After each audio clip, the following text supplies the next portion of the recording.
Hello बच्चों, स्वागत है यूट्यूब चैनल दीक्षा 360 में।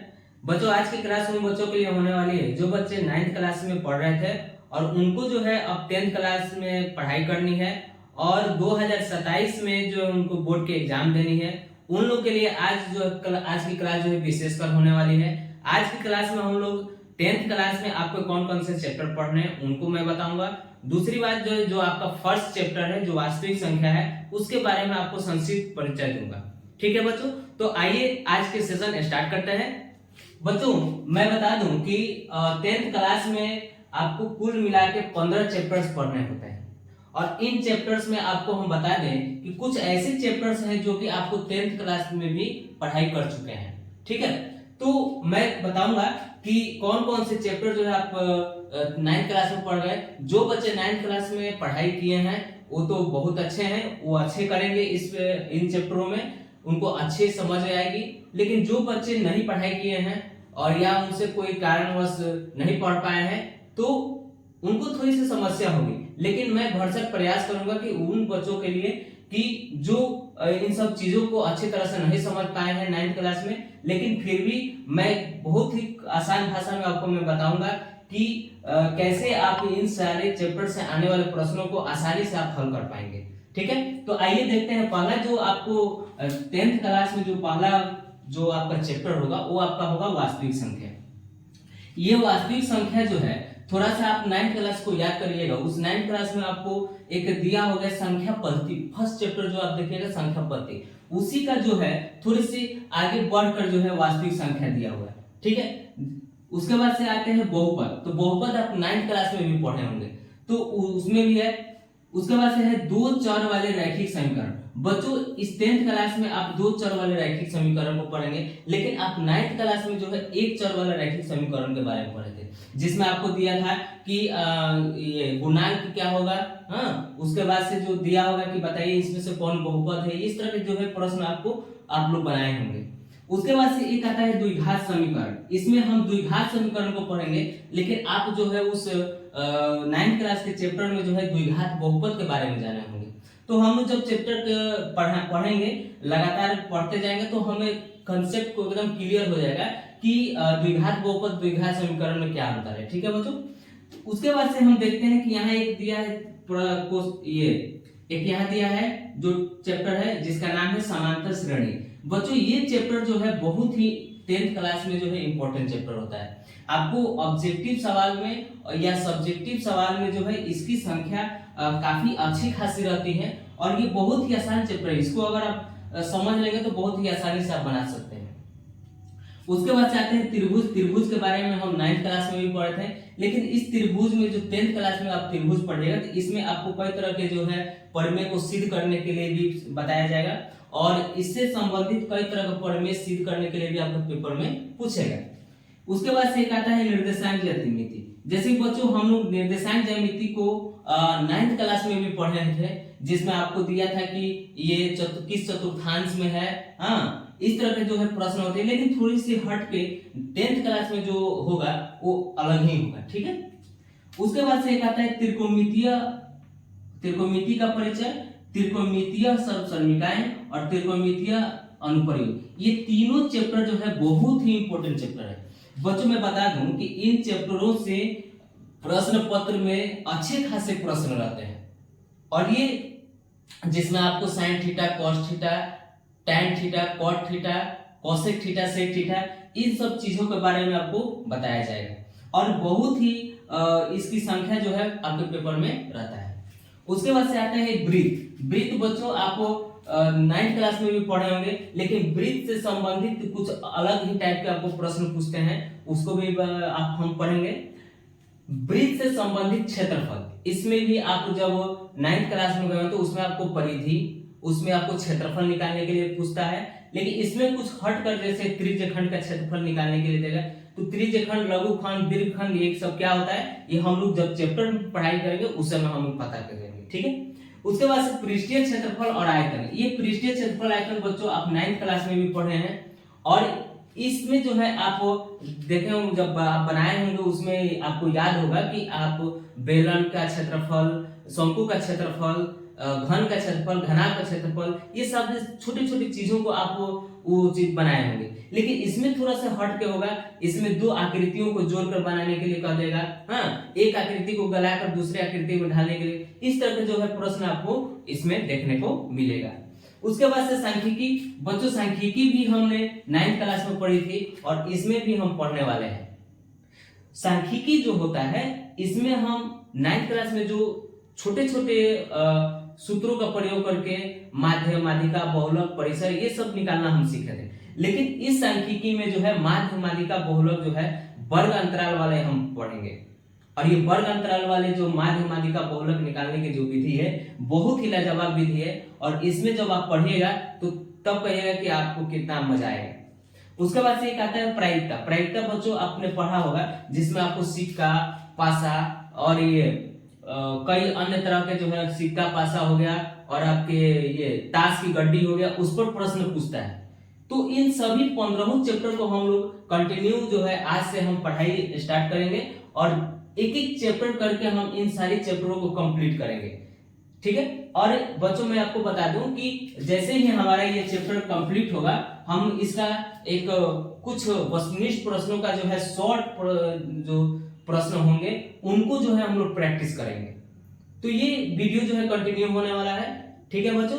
तो हम अब इसके बाद से देखते हैं कि वास्तविक संख्या क्या होती है, इसके बारे में थोड़ा सा हम परिचय देखेंगे। आइए बच्चों, हम लोग 10th क्लास का जो पहला चैप्टर है वास्तविक संख्या, उसका जो है एक संक्षिप्त हम लोग परिचय लेते हैं। ये यानी कि आपको 10th क्लास में कौन कौन से जो है आपको टॉपिक पढ़ने हैं और किन किन टॉपिक से आपको प्रश्न पत्र में आपको प्रश्न देखने को मिलेगा। तो इसमें देखते हैं कि अभाज्य गुणनखंड क्या होता है। बच्चों अभाज्य गुणनखंड शायद आप निचले क्लास में भी कर चुके होंगे, लेकिन मैं बता दूं कि अगर मान लीजिए कि कोई प्रश्न देता है, जैसे कि आपको दे देगा 12 और 12 को कहेगा कि अभाज्य गुणनखंड करें, तो इसको जो है आप बहुत ही आसानी से इसको हम लोग कटा देते थे। 2 छक्के 12, 2 3 6, यानी कि इसको हम लोग पूरे छोटे छोटे टुकड़ों में बांट रहे हैं। इसको क्या कहा जाता है? अभाज्य गुणनखंड है। इसको अभाज्य गुणनखंड क्यों कहा जाता है? क्योंकि बच्चों जो संख्या दी होती है, जब उसकी हम लोग टुकड़े करते हैं तो जो संख्याएं छोटी छोटी जो संख्याएं हमको प्राप्त होती हैं ये अभाज्य होते हैं। और आप जानते होंगे कि अभाज्य क्या होता है। अगर नहीं जानते हो तो मैं जब क्लास स्टार्ट करूंगा तो उसमें आपको पूरे संपूर्ण तरीके से मैं बताऊंगा कि अभाज्य क्या होता है, भाज्य क्या होता है, पूर्ण संख्या क्या होता है, प्राकृत संख्या क्या होता है, सम संख्या, विषम संख्या, ये सारी चीजों के बारे में मैं बताऊंगा। कुछ बच्चों को ऐसे कंफ्यूजन हो जाता है कि ये जो अगर मान लीजिए कि 12 दे दिया है तो उनको कंफ्यूजन हो जाता है कि सर हम इसको जो है किस संख्या से कटाएं, 3 से कटाएंगे, 2 से कटाएंगे, 6 से कटाएं। कुछ बच्चे ऐसे होते हैं डायरेक्ट 6 से कटाते हैं, लेकिन नहीं बच्चों, आपको सबसे छोटी संख्या से कटानी होती है। और ये इसको कैसे पता लगा पाएंगे मैं बताऊंगा, उसका कुछ ट्रिक्स होते हैं, मैं बहुत ही आसानी से बता दूंगा। और जब आप उस प्रश्न को देखेंगे तो बहुत ही आसानी से आप उसको बना लीजिएगा, ठीक है। तो ये चीजें जो होती है अभाज्य गुणनखंड होता है। उसके बाद से देखेंगे कि लसा और मसा क्या करें। बच्चों आप नीचे की क्लास में भी लसा और मसा के बारे में पढ़ लिए होंगे। लसा जो होता है, जो लघुत्तम समापवर्तक होता है, उसका जो शॉर्ट फॉर्म है उसको लसा कहते हैं। मसा को जो है महत्तम समापवर्तक होता है, उसमें को जो है शॉर्ट फॉर्म में आपको मसा कहता है। मसा और लसा जो है बच्चों आपने कई तरीके से बनाए हैं, लेकिन आपको सही रूप से स्पष्ट नहीं पता होगा कि ये किस विधि से बना है। मैं बता दूं कि इसको जो है एक अभाज्य गुणनखंड विधि से बनाया जाता है, अभाज्य गुणनखंड विधि। और आप जब मैट्रिक के जब किताब खोलिएगा तो उसमें भी आपको ये प्रश्न देखने को मिलेगा। बच्चों ये लसा और मसा आप सोच रहे होंगे कि लसा और मसा तो निचली क्लास की है, हमें इस 10th क्लास में क्यों पढ़ना है? तो आपको किताब में भी पढ़ना है, आपको प्रश्न पत्र में भी इससे अच्छी खासी संख्या में प्रश्न आपको पूछता है, थोड़ी सी एडवांस रूप में। उसके बाद से होता है एक भाग विधि से जो है आप मसा और लसा दोनों निकालिएगा, भाग विधि से, ठीक है, इसको मैं बताऊंगा। उसके बाद से देखते हैं कि यूक्लिड विभाजन प्रमेयिका।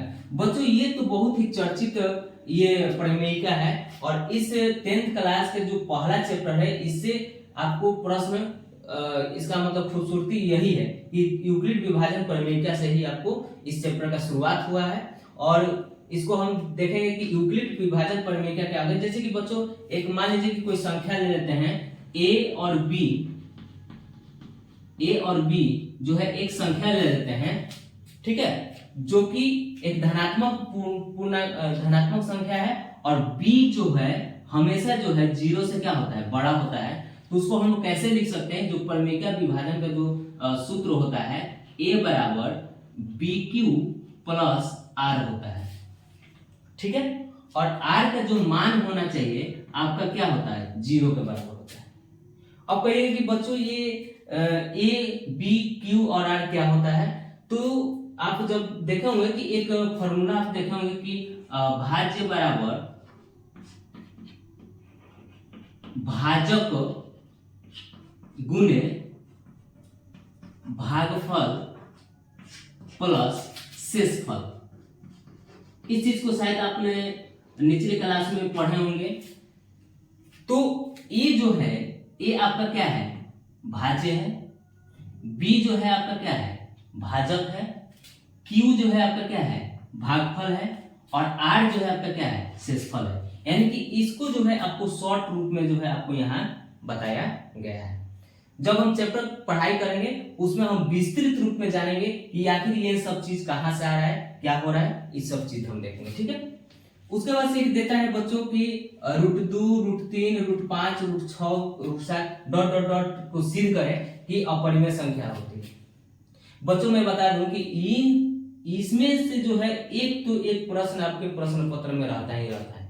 अगर आप इसको पढ़ाई के क्रम में जब आप पढ़ रहे हैं तो उस समय अगर आप इसको आसानी से अगर समझ गए खूब अच्छी तरह से, तो पेपर में आसानी से आप हल करें। और ये खूब 2 नंबर का तो पूछता ही पूछता है। उसके बाद से देखते हैं कि P/Q के रूप में बदले। P/Q के रूप में बदले बच्चों, ये आप 9th क्लास में भी पढ़े होंगे, जो दे देता है कि 2.5 है और उसको आप क्या करिए, P/Q के रूप में बदलिए। एक और देता हुआ 0.3 पर रेकरिंग, इसको P/Q के रूप में बदलिए। तो ऐसे भी आपको किए होंगे। एक देता है कि ये भी पढ़ना है, देखिएगा, किस परिमेय संख्या का दशमलव प्रसार शांत या अशांत होगा। और कहिए सर हमने ये दोनों चीजों को जो है 9th क्लास में भी पढ़े हैं। बच्चों मैं बता दूं कि 10th क्लास में इसको पढ़ना है, और उसमें आप शांत और अशांत जो है आप किए होंगे। बच्चों मैं बता दूं कि इस बार की जो मैट्रिक की परीक्षा जो हुई थी उसमें एक प्रश्न दिया था कि इतना दशमलव इतना है, मतलब जैसे कि कुछ क्वेश्चन था तो उसको विस्तृत रूप में जो है आप उसको P/Q के रूप में बदलें। तो ये ना सोचे कि हम 9th क्लास में जो पढ़ लिए हैं वो हमें 10th क्लास में नहीं पढ़नी है, पढ़ना पड़ेगा, ठीक है। लेकिन उसका थोड़ा सा एडवांस मेथड में आपको पढ़ना पड़ेगा। आप उसमें भाग लगा के बताते थे कि शांत और अशांत है कि नहीं, लेकिन जो 10th क्लास के जो प्रश्न है थोड़े से एडवांस में है, और आप तुरंत उसको देखिएगा और देख के ही बता दीजिएगा कि इसका दशमलव प्रसार शांत होगा कि अशांत होगा। तो बच्चों आज की क्लास में इतना ही रहने देते हैं। बच्चों अगर आप मेरे चैनल पर नए हैं तो इस चैनल को लाइक करें, कमेंट करें, शेयर करें, और अपने जो दोस्त हैं उनको पास शेयर करें, और चैनल को सब्सक्राइब करें। धन्यवाद बच्चों।